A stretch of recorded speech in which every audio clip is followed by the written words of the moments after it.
జై శ్రీమన్నారాయణ.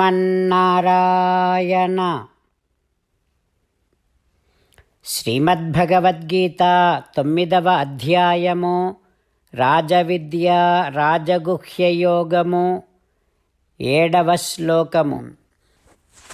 సర్వభూతాని కౌంతేయ ప్రకృతిం యాంతి మామికాం కల్పక్షయే పునస్తాని కల్పాదౌ విసృజామ్యహం.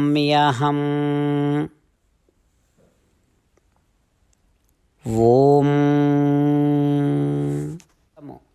శ్రీకృష్ణ పరమాత్మ అర్జునుడితో పాటు మనందరికీ రాజవిద్య రాజగుహ్య యోగాన్ని ఉపదేశం చేస్తూ ఉన్నాడు.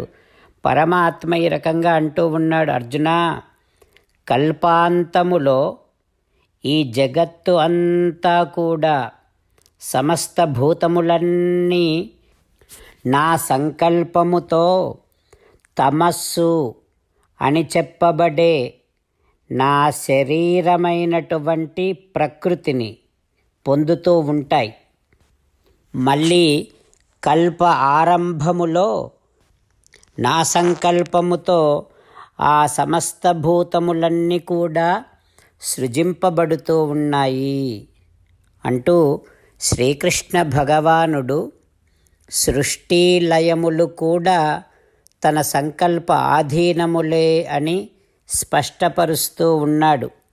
ఆ పరమాత్మ యొక్క దివ్యమైన ఉపదేశాన్ని మనసారా భావన చేస్తూ ఈ సకల జగత్తు యొక్క సృష్టికర్త లయకర్త కూడా శ్రీమన్నారాయణుడే అని, ఈ సృష్టి లయములు ఆ భగవంతుడి యొక్క కేవల సంకల్ప ప్రభావము చేతనే జరుగుతూ ఉన్నాయి అనేటటువంటి అవగాహనను పెంచుకుంటూ ఆ శ్రీమన్నారాయణుణ్ణే శరణు వేడుకుంటూ ఈ జనన మరణ చక్రము నుండి విముక్తిని పొందాలనేటటువంటి కోరికను తీవ్రతరము చేసుకునే ప్రయత్నము చేస్తూ పరమాత్మ పలికిన పలుకులను అదే విధంగా పలికే ప్రయత్నం చేద్దాం.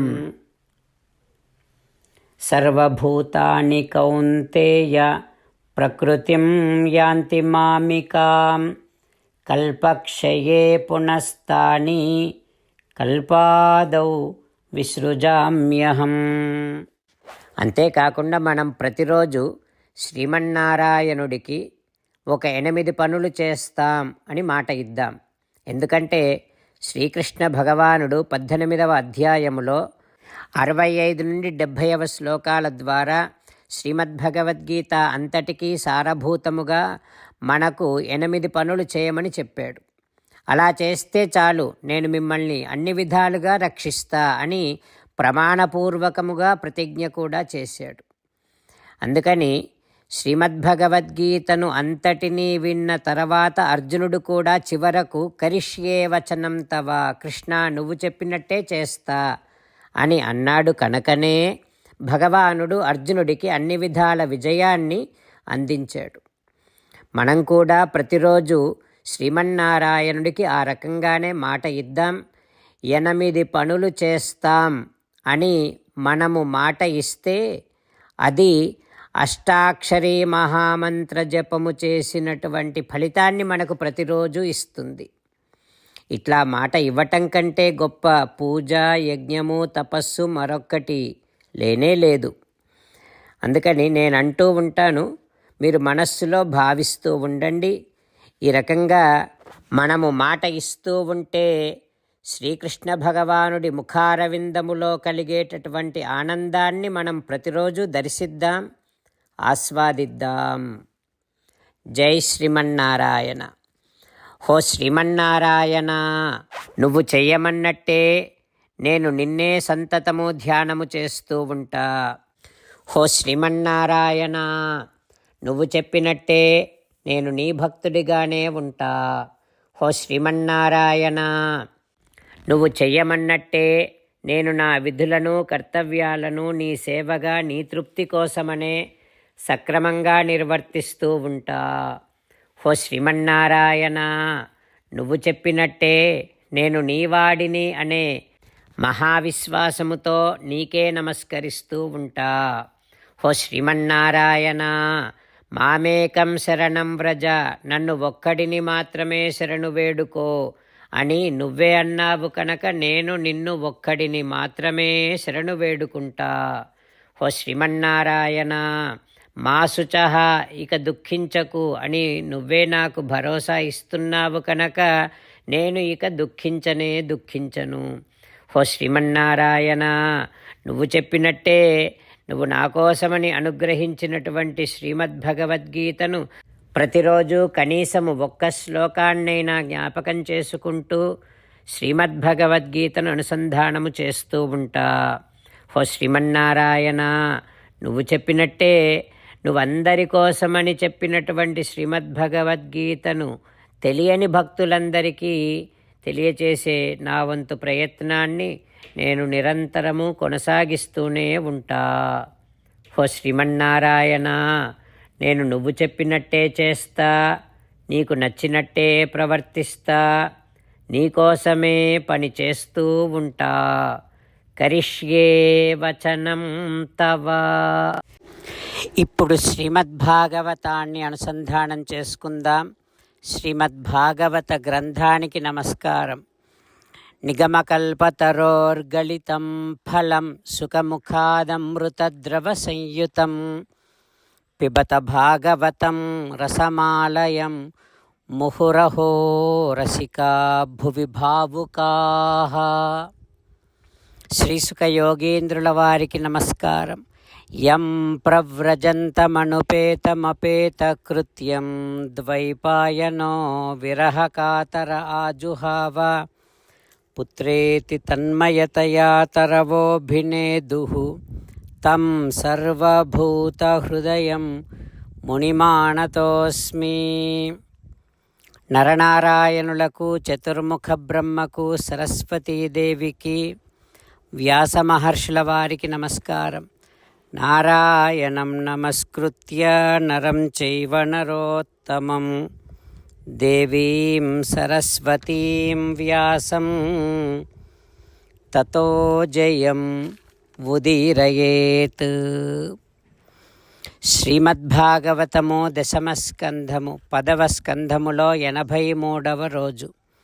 సూత మహానుభావుడు శౌనకాది మహర్షులందరికీ ప్రవచనం చేస్తూ ఈ రకంగా చెబుతూ ఉన్నాడు. ఓ మహర్షులారా, శ్రీసుఖ యోగీంద్రుల వారు పరీక్షిన్నరేంద్రుడికి శ్రీమద్భాగవతాన్ని ఉపదేశం చేస్తూ ఇలా చెబుతూ ఉన్నాడు. ఓ పరీక్షిన్నరేంద్ర, నందమహారాజు మరియు ఇతర గోపాలురు అందరూ కలిసి పూతన మృతదేహాన్ని దగ్ధం చేస్తున్నప్పుడు అద్భుతమైనటువంటి సుగంధ పరిమళాలు వస్తూ ఉన్నాయి. పూతన చిన్నపిల్లల రక్తము త్రాగాలి అనేటటువంటి ఆశతో, అదే కోరికతో శ్రీకృష్ణుణ్ణి కూడా చంపటం కోసం వచ్చింది. జిఘాంసయాపి హరయే స్తనం దత్వాప సద్గతిం.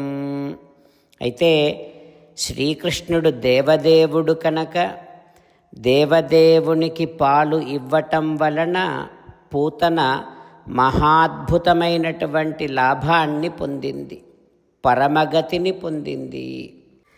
భగవానుడైనటువంటి శ్రీకృష్ణుడు పద్భ్యాం భక్త హృదిస్థాభ్యాం వంద్యాభ్యాం లోకవందితైః. పురుషోత్తముడైనటువంటి శ్రీకృష్ణుడు భక్తుల హృదయాలలో సదా విరాజమానుడై ఉంటాడు. బ్రహ్మ రుద్రాదుల చేత ఎల్లప్పుడూ స్తుతింపబడుతూ ఉంటాడు. అట్లాంటి దేవదేవుడు శ్రీకృష్ణ భగవానుడు పూతన శరీరాన్ని తాకటం, ఆలింగనము చేయటం, స్తన్యపానము చేయటం, ఇవన్నీ చేయటం వలన పూతన రాక్షసే అయినప్పటికీ మహోన్నతమైన స్థానాన్ని పొందింది కదా.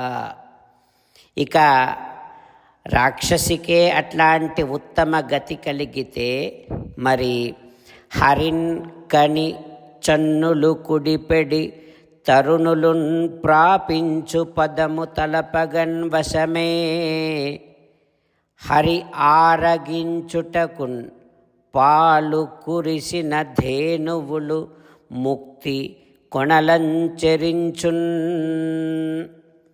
ఇక చక్రధారి అయినటువంటి భగవానుడికే జన్మనిచ్చి పాలు త్రాగిస్తే ఆ యువతులు, అట్లాంటి యువతులకు లభించేటటువంటి ఉత్తమ లోకాలను ఊహించటానికి కూడా సాధ్యము కాదు కదా. అంతేకాదు, కేవలము మానవులే కాదు, గోవులు కూడా సాక్షాత్తుగా భగవానుడు త్రాగటము కోసమని పాలను ఇచ్చినటువంటి మహదానందముతో, తల్లిలాంటి అనురాగముతో పాలను ఇచ్చేటటువంటి గోవులను గురించి ఇక చెప్పేదేముంటుంది. ఆ గోవులు కూడా తప్పనిసరిగా భగవానుడికి పాలు ఇవ్వటము వలన పరమ పదపు పొలిమేరలలో హాయిగా సంచరిస్తూ ఉంటాయి కదా అంటూ శ్రీశుక యోగీంద్రుల వారు ఉపదేశం చేస్తూ ఉన్నారు. ఆ తర్వాత ఏం జరుగుతుందో రేపు తెలుసుకుందాం. ఓం శ్రీకృష్ణ పరబ్రహ్మణే నమః. ఓం అస్మద్గురుభ్యో నమః. ముకుందమాల. కృష్ణో రక్షతు నో జగత్రయ గురుః కృష్ణం నమస్యామ్యహం. కృష్ణే నామరశత్రవో వినిహతాః కృష్ణాయ తస్మై నమః. కృష్ణాదేవ సముత్థితం జగదిదం కృష్ణస్య దాసోऽస్మ్యహం. కృష్ణే తిష్టతి విశ్వమేతదఖిలం హే కృష్ణ సంరక్ష మాం. శ్రీమద్భగవద్గీత 9వ అధ్యాయము 7వ శ్లోకము. సర్వభూతాని కౌంతేయ ప్రకృతిం యాంతి మామికాం కల్పక్షయే పునస్తాని కల్పాదౌ విసృజామ్యహం.